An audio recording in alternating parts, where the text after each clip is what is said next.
Hello friends, मी शीतल.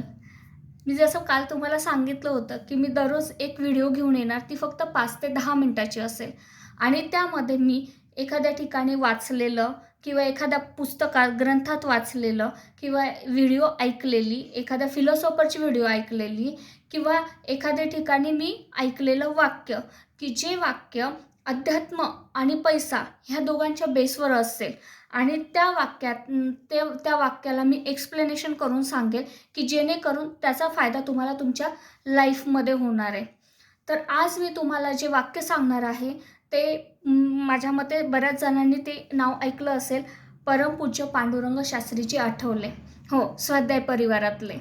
तर दादाजींचं एकदा मी प्रवचन ऐकत होती आणि त्या प्रवचनामध्ये दादाजींनी सांगितलं होतं, की आपल्याला जी संपत्ती, बंगला, गाडी, प्रॉपर्टी, पैसा, अडका किंवा सुख समाधान जे मिळतं, ते सगळं भगवंताची देण असतं. ते सगळं भगवंताकडून आपल्याला मिळालेलं गिफ्ट असतं. हे दादाजींनी आपल्याला सांगितलं होतं. पण दादाजींचं म्हणणं असं आहे, की त्याच्यावर तुम्ही गर्व करू नका. कारण की हे जे मिळालेलं गिफ्ट आहे, हे भले तुमच्या कर्माने मिळालेलं असेल तुम्हाला, पण ते भगवंताने तुम्हाला दिलेलं आहे आणि याची जाण तुम्हाला असली पाहिजे. पण आपण काय करतो, नाही मी कष्ट केले म्हणून मिळालं, मी केलं म्हणून मिळालं, मी असं केलं म्हणून तसं झालं. नाही, हे भगवंत तुम्हाला देत असतो आणि त्याच्यामुळे ह्या सगळ्यांचा गर्व आपण करू नये. कारण की माझी मम्मी-पप्पा कायम मला बोलायचे, की झोपडीचा महाल आणि महालाची झोपडी व्हायला वेळ लागत नाही. म्हणून जर माणसाला गर्व आला, तर ते फार काळ टिकत नाही किंवा तिथे लक्ष्मी टिकत नाही. जर तुम्हाला लक्ष्मीला स्थिर करायचं असेल, जर आपल्या घरात लक्ष्मी टिकावी, कायमस्वरूपी टिकावी असं जर वाटत असेल, तर तुम्ही दानवीर बना किंवा दयाळू बना किंवा तुम्हाला जे मिळालेलं आहे, जे भगवंताने दिलेलं आहे, त्याचा खूप गर्व करू नका, की माझ्याकडे गाडी आहे, बंगला आहे, संपत्ती आहे, सोनं-नाणं भरपूर काही आहे आणि तो बघा किंवा शेजारच्यांना, पाजारच्यांना किंवा आपल्या फ्रेंड सर्कलमध्ये कुणाला तुच्छ समजू नका. कारण माझा एक फ्रेंड होता, तो कायम मला सांगायचा, की "शीतल, कुणाला कमी लेखायचं नाही. कारण की कधी कुणाचे स्टार उजळेल ना, काहीच सांगू शकत नाही किंवा आपल्या आयुष्यामध्ये कधी कोण कधी उपयोगात पडेल, कसा उपयोगात पडेल, हे काहीच सांगू शकत नाही.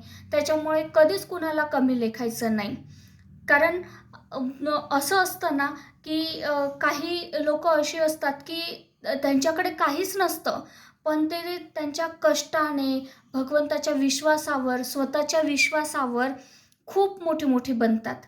आपण साधं उदाहरण घेऊ, की आपले ए-पी-जे अब्दुल कलाम काय हो, गरिबीमध्ये जन्माला आलेले होते ना ते, पण त्यांनी सगळं एवढं प्रयत्न करून, एवढे कष्ट करून, एवढ्या कष्टातून म्हणजे त्यांचं जर तुम्ही चारित्र्य ऐकलं, मी एखाद्या दिवशी सांगेलच त्यांच्या चारित्र्याबद्दल.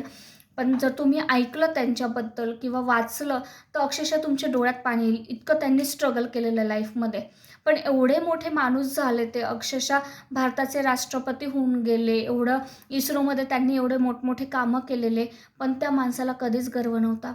अक्षरशः गरिबातल्या गरीब माणसासोबत ते सुद्धा प्रेमाने वागत होते, कारण की त्यांना गरिबीची जाण होती. असंच आपण प्रत्येकाने सुद्धा कधीच आपल्या संपत्तीचा, आपल्या प्रॉपर्टीचा गर्व करू नका. आपल्याकडे जे आहे, म्हणजे फक्त संपत्तीच नाही, काही लोकांना शिक्षणाचा पण खूप गर्व असतो. म्हणजे फॉर एक्झाम्पल आहे ना, एखाद्याला वाटतं, की हां, मग मी मोठी डिग्री घेतलेली, माझ्यासारखी डिग्री तर कोणीच नाही. मी मोठा डॉक्टर आहे, माझ्यासारखा डॉक्टर तर कोणीच नाही. मी मोठा इंजिनियर आहे, माझ्यासारखा इंजिनियर तर कोणीच नाही आहे. पण दादाजी ह्या सुद्धा गोष्टीवर एक सांगतात, की दादाजी म्हणतात, "अरे, तुझ्यासारखा अडाणी कोणीच नाही आहे." का माहिती आहे? कारण की तू इंजिनियर आहेस, खूप मोठा इंजिनियर आहेस. पण तुला डॉक्टरकीचं नॉलेज आहे का? नाही. तू खूप मोठा डॉक्टर आहे, पण तुला कुकचं नॉलेज आहे का? नाही. तू खूप मोठा कुक आहे, पण तुला एखाद्या इलेक्ट्रिशियनचा जॉब माहिती आहे का कसा असतो? किंवा इलेक्ट्रिकचं काम कसं करायचं हे माहिती आहे का तुला कसं असतं? नाही. ह्याच सगळ्या गोष्टी म्हणजे प्रत्येकाची फील्ड वेगवेगळी आहे. पण आपल्याला असं वाटतं नाही मी खूप मोठा आहे. पण आपल्याकडे नॉलेज फक्त आपल्या फील्डपुरतं आहे. आपण ऑलराउंडर नाही आहे. ऑलराउंडर फक्त तो वरचा भगवंत आहे आणि त्याच्याच विश्वासावर किंवा त्याच्याच मोटिवेशनने आपल्याला सगळं भेटत असतं किंवा आपण जसं कर्म करू त्या पद्धतीने देव आपल्याला त्याचं फळ देत असतो.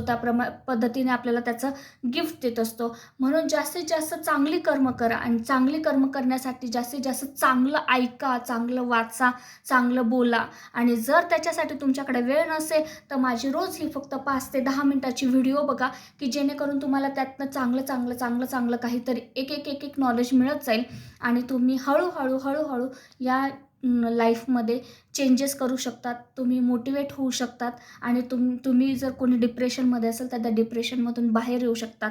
एक तुम्ही चांगले माणूस बनवू शकतात याची मला शुअरिटी आहे. सो प्लीज माझ्या चॅनलला लाईक करा, सबस्क्राईब करा आणि जास्तीत जास्त लोकांना शेअर करा की जेणेकरून ज्या लोकांची थिंकिंग खूप निगेटिव्ह आहे किंवा जे लोक खूप हुशार आहेत, खूप चांगली आहेत, पण त्या लोकांचे विचार चांगले नाही. कारण की दादा सांगतात माणूस वाईट नसतो, माणसाचे विचार वाईट असतात.